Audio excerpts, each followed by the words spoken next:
Welcome back to Riding Bikes in San Diego, and welcome to University and 54th.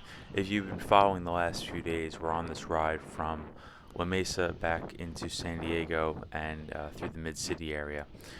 We are currently leaving Rolando, getting into City Heights, and there's just nothing as far as infrastructure or design for bikes. In this section, there is a section that we're going to get to that has a very intensive and very delayed project. It's taking forever in City Heights to get that project done, and we're going to go through it. But right now, we're just riding this red curb, and I know some folks might come in here and say that I should take the lane, but this is not a place where I feel comfortable taking the lane. I've been harassed here before.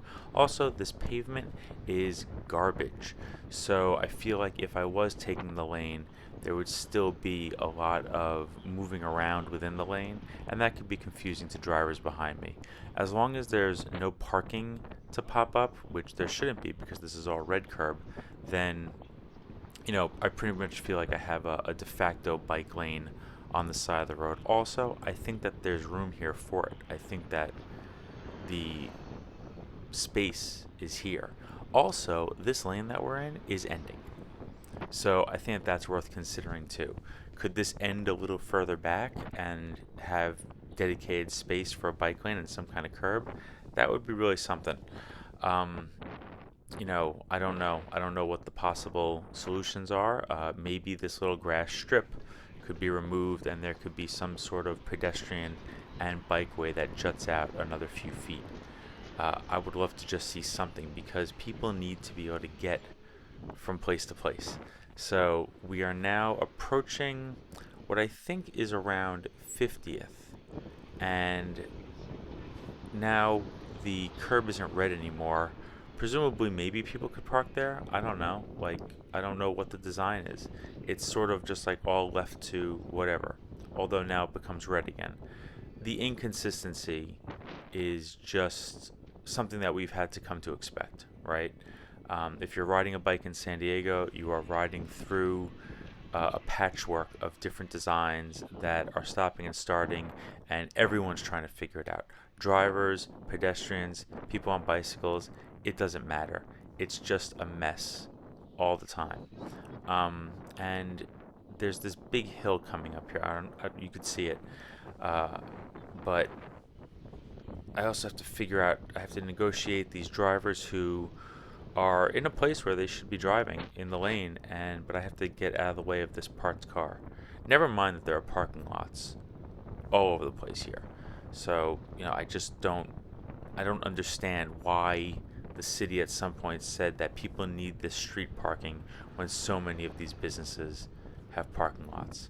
I'm slowing down because I have to climb up this incline, and you always know that you're heading into the more commercial area of City Heights when you see Tower Bar coming up, as you do up there off to the left of the road. It's a bar that's been around a very, very long time.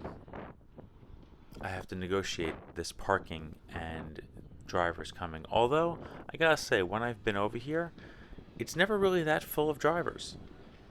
I mean, it's just not that busy of a stretch, and maybe it's just the times that I'm there.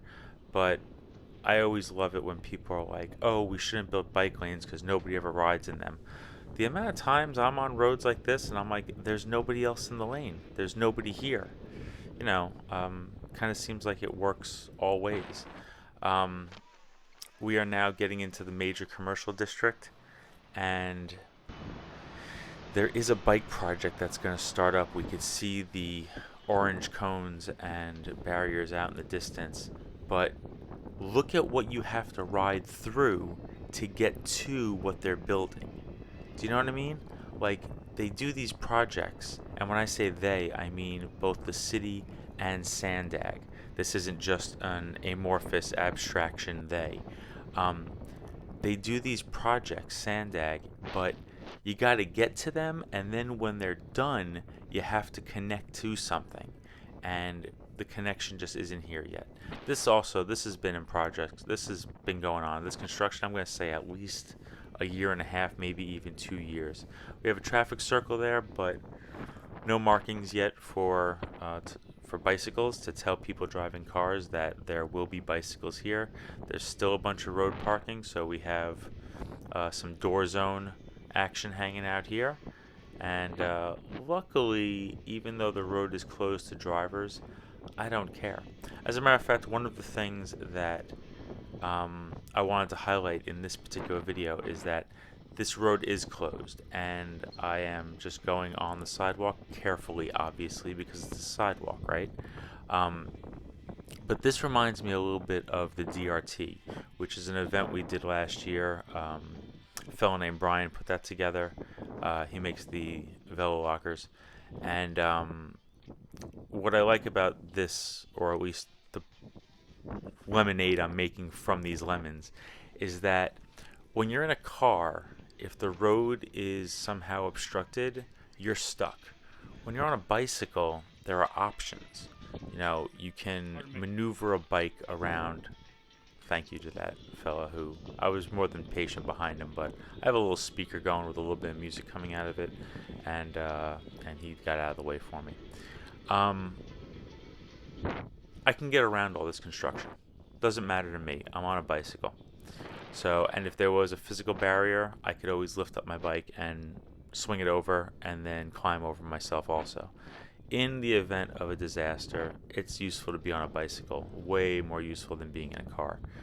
We get back, and this project, just orange cones strewn all over the place. It seems like they are doing this entire project at once rather than focusing block for block or intersection for intersection.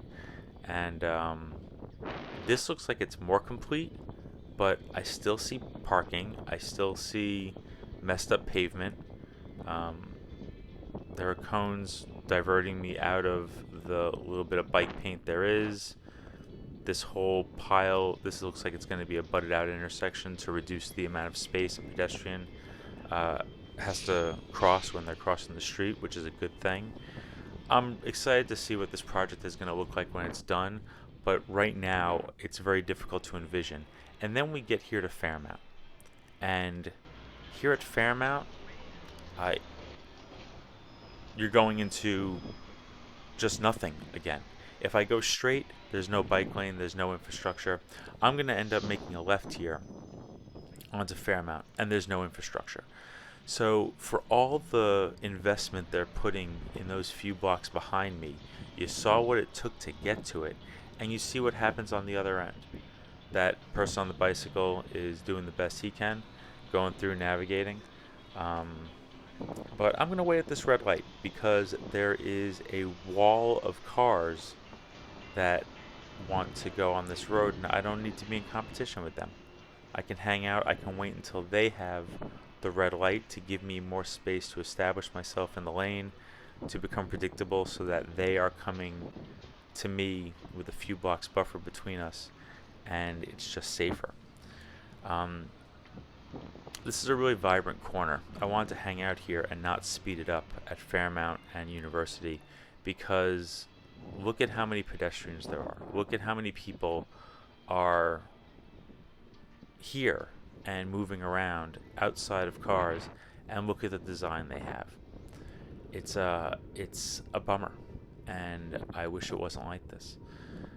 So now we're on Fairmount. Again, copious amounts of street parking, and not even a share, and I would argue that this community has far more people biking for transportation than maybe some other communities in San Diego, just because this is an area that has a lot more economic struggle than others. This is an area that historically is a much more diverse community, but it's also historically a lower income community for various reasons that you can track.